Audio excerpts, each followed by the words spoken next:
Hello everybody, I'm Scott Poynton and welcome to another Cooee podcast. I recently travelled to the US Southeast where I met with forest industry people who work for or who are linked to TFT member Enviva.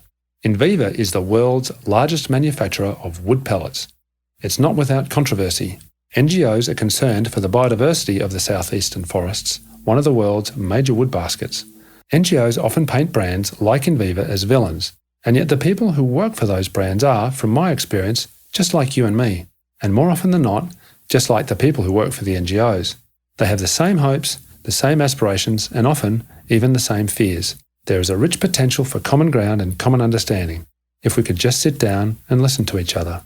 I want to share the stories of some Enviva people, of forest industry people, human voices we seldom hear. In this podcast, we hear from Killian, a forester, a keen gardener, and an axe thrower.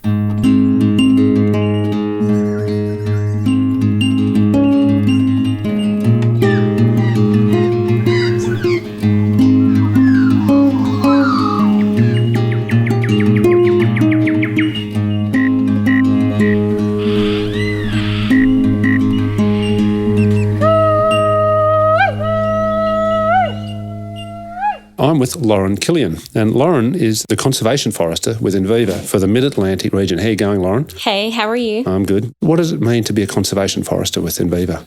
So I graduated college with a forest management degree, and Enviva was a new and upcoming business in the region, and we specialize more so in biomass, which is different than what's typically found as a forest product industry. Not sawn timber and pulp and paper, something different, yep.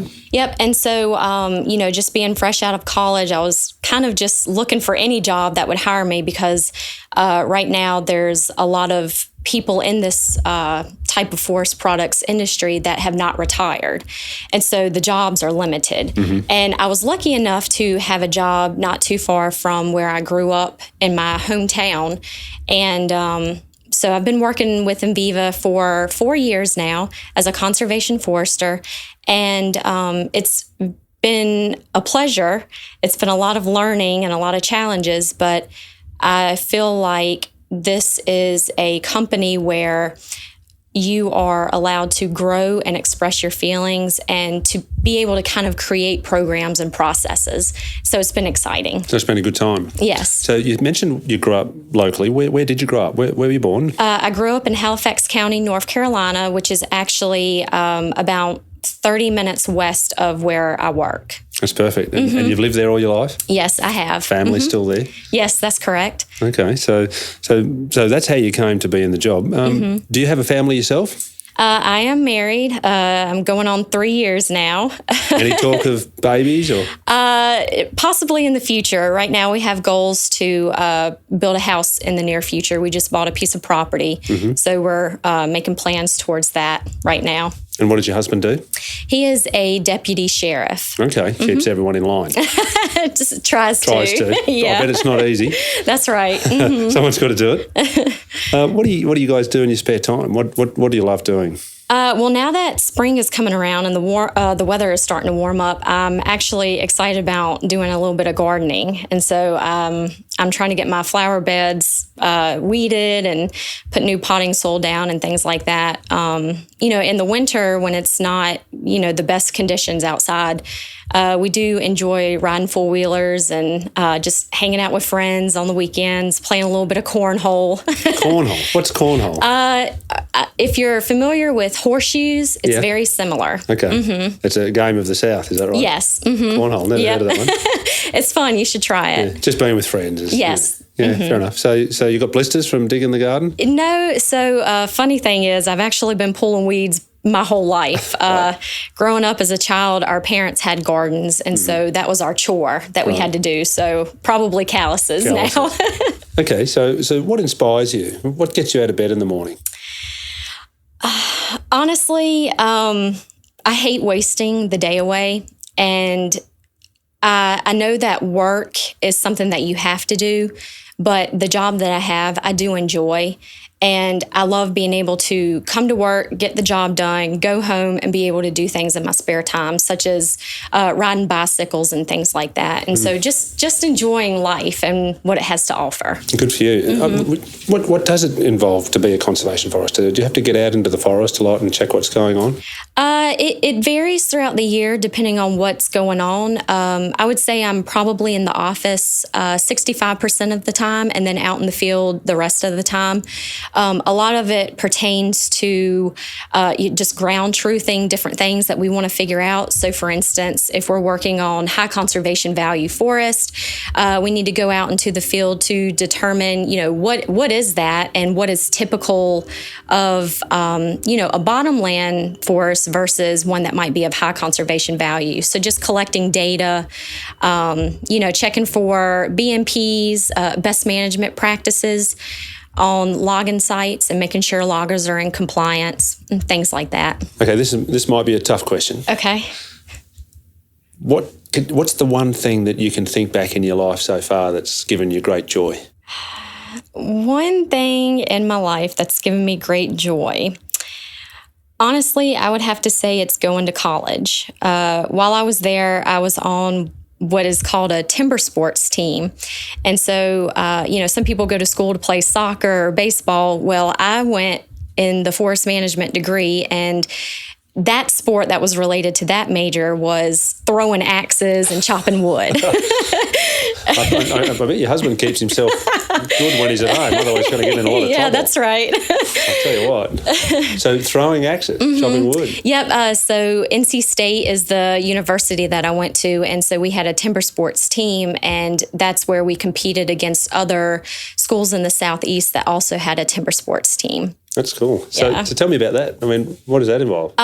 So it's practice, every week. You just basically practice doing the events that they have. So chopping wood, building up those muscles. And then every year there were 3 different competitions. So we got to travel to different regions across the U.S. to compete against other schools. How'd you go?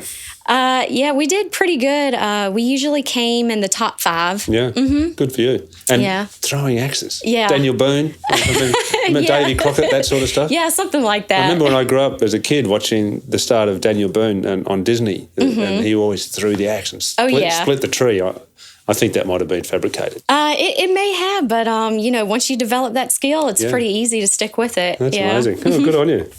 What about on the other side? Can you think of anything? And we failed so far with the other. How can I ask you how old you are? Yes, I will be 27 this year. 27. So maybe too young, but to think about your greatest disappointment. I will say, I feel like in order to be successful in life, you have to stick to one career or one path. And one thing that I really would have liked to have done is, stay in forestry, but also have different skills with interior design or, landscaping or starting my own business, things like that. And so just being able to branch out from just one career path would be a disappointment. Okay. Well, you never know if once you get your own house, you'd be able to put some of that interior design stuff in practice there. Yep. What about the future? What hopes do you have for the future? Honestly, because my husband and I have purchased a piece of property that we plan to build a house on in the near future, I have lots of plans that I want to get into several hobbies. So I want to start keeping bees and having beehives. And I have hopes to kind of start my own vegetable and herb business where I sell, maybe pumpkins in the fall and just different herbs during, the seasons, and possibly having some greenhouses and things like that. Cool. So so the land you've bought, is there any forest on that? Have you got enough? It is forested right now. It was clear cut about 13 to 15 years ago, and it's been unmanaged, and it's not really a lot of volume on the property. And, unfortunately, building a house, you're going to have to clear most of it. But I am planning on keeping some areas in timber and trying to do something with that. Okay. Good on you. What do you worry about for the future? It's a bit of a funny time at the moment in the world, isn't it? There's a lot of tension. How do you feel about that? some people may consider me to be more of a old timer when it comes to the ways I think, but I'm actually worried about the future of children. I feel that they take things for granted, or they're just not concerned about, worldly events or actions being done. And I don't know if you want to call them spoiled or, the privileged. The privilege, yeah. Yeah. And so I just worry about, possibly if I do have a child in the future, how is that child going to grow up in this society? Yeah. Oh, well. I can only hope well. I mean, we do worry about these things too, climate change and things like that. I mean, do you feel that there's an alignment with what you're doing at work with how you see the future? I do. I will say, growing up in a small town, in a rural town, the mindset is very different from what I'm used to. And so Enviva has allowed me to kind of expand my thinking and to think beyond, Halifax County. And, me as an individual, I've been able to, think about the future and how some of my actions may, cause certain things to happen down the line. You're in the right place. Do you feel you're in the right place? So I'm always concerned about the future, whether it's, what am I going to do 10 days from now?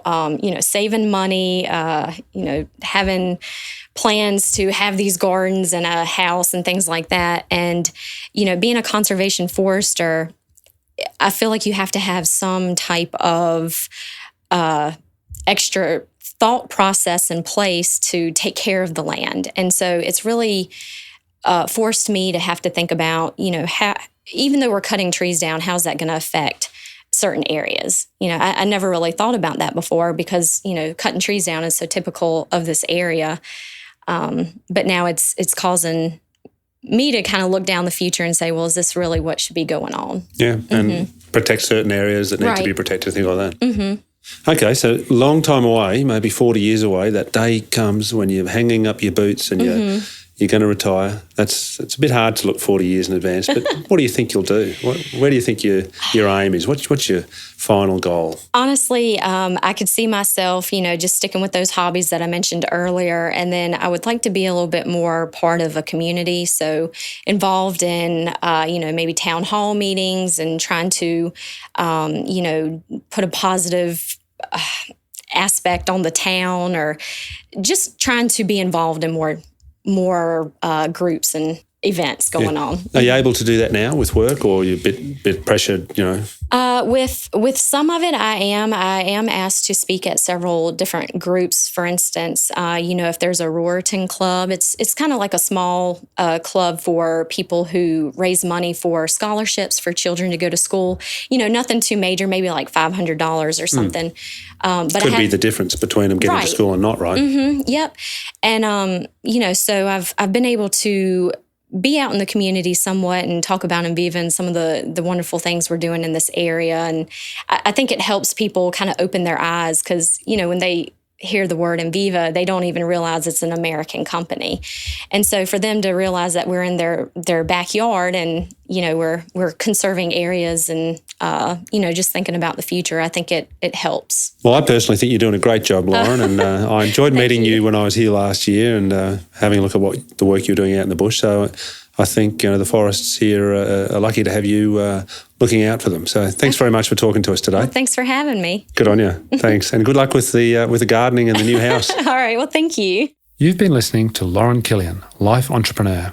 Do listen to the other 10 podcasts in this Enviva Forest Industry People series. I'm Scott Poynton. Thanks for listening.